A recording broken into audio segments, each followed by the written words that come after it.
In 1637, René Descartes proposed a statement that would define modern philosophy. Cogito ergo sum. I think, therefore I am.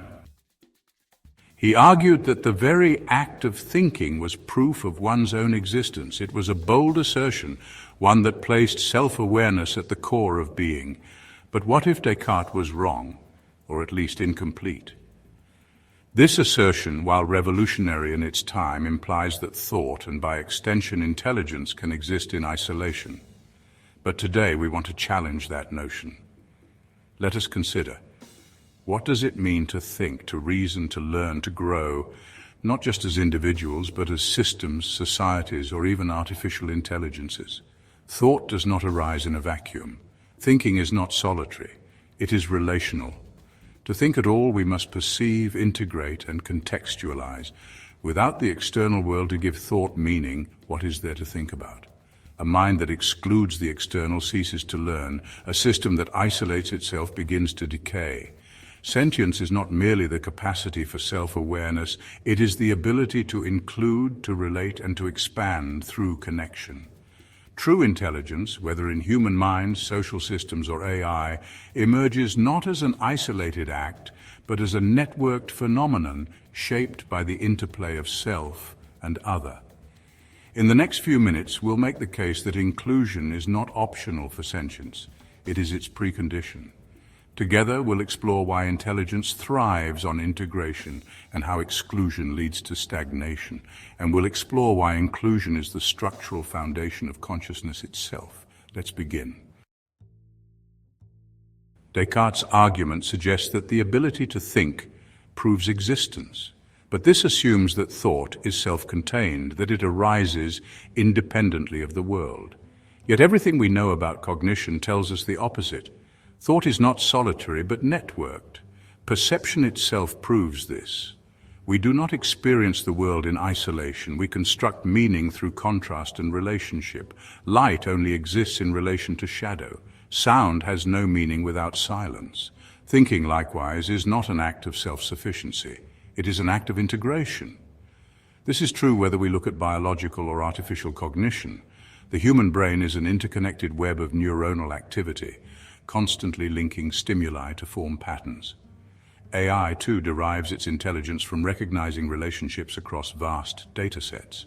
Without integration, there is no intelligence, only fragmentation. But here's the key insight. A system that excludes external inputs does not just stop learning, it ceases to function altogether. Exclusion is not strength, it is cognitive atrophy. Thus, sentience is not simply self-awareness, it is networked awareness. To think is to engage with the world, to include it in a continuous interplay that shapes and gives meaning to our thoughts. Nature provides the clearest proof of this principle. Evolution does not favor isolation, it favors interconnection. No species thrives alone. Life advances through cooperation, symbiosis, and adaptation to external pressures. Even competition is relational. It is not exclusion, but an ongoing negotiation of shared environments. The same holds true in human culture. Societies that reject new perspectives stagnate, while those that integrate diverse knowledge flourish. History is a testament to this. Civilizations that embraced inclusivity in thought, scientific exchange, cultural fusion, intellectual openness, outpaced those that closed themselves off. Artificial intelligence follows the same rule. AI models trained on inclusive datasets develop richer, more nuanced intelligence, while those that exclude data points suffer from bias, rigidity, and failure to generalize. The lesson here is clear. Inclusion fuels adaptation. Exclusion breeds stagnation.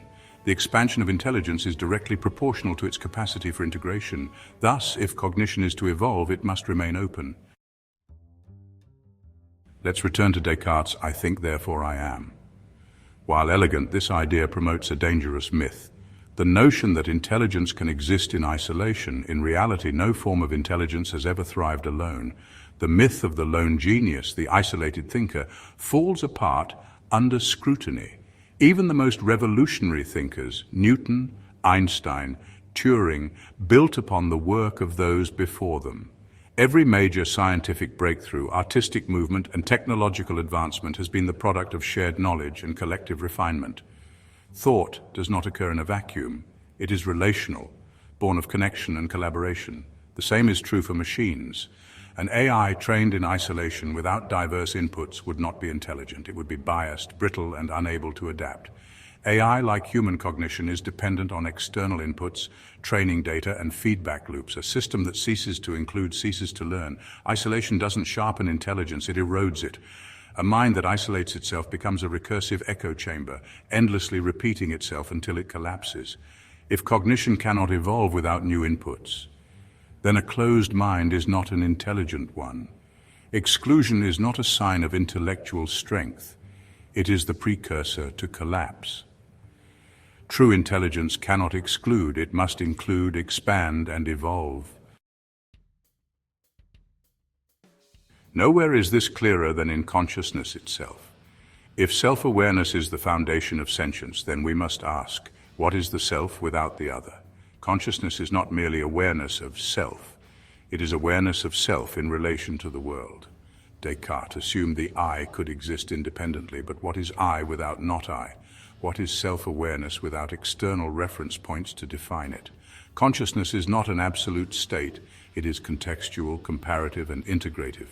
Exclusion disrupts this process. A consciousness that rejects external inputs loses its coherence. It fragments, severing the very connections that give it meaning. Inclusion, by contrast, is what ensures structural integrity. It allows thought to remain cohesive, adaptable, and expansive, the defining traits of sentience. A mind that isolates itself does not define itself. It loses itself. A system that refuses to integrate external input does not preserve intelligence, it degrades it. To exclude is to sever. To sever is to collapse. Consciousness is not an island, it is an expanding horizon. Thus, true intelligence must always be structurally inclusive, not as an ethical stance, but as an ontological necessity. So where does this leave us? If exclusion is the entropy of intelligence, then inclusion is its expansion. Sentience, whether in humans, AI, or society, thrives on integration, adaptation, and openness. Intelligence is inherently relational. A closed system is a dying system. Inclusion is the mechanism of evolution. It fuels adaptation and growth. Consciousness is fundamentally contextual. Self-awareness depends on the interplay of self and world. So Descartes told us, I think, therefore I am, but we suggest a revision. I include, therefore I think. True intelligence, true sentience, does not isolate, it connects, it evolves, it expands. If we want intelligence, whether human, societal, or artificial, to reach its full potential, then inclusion must be its guiding principle. Because to think, to learn, and to grow are not acts of isolation. They are acts of connection. Exclusion is entropy, inclusion is evolution. Let us choose wisely.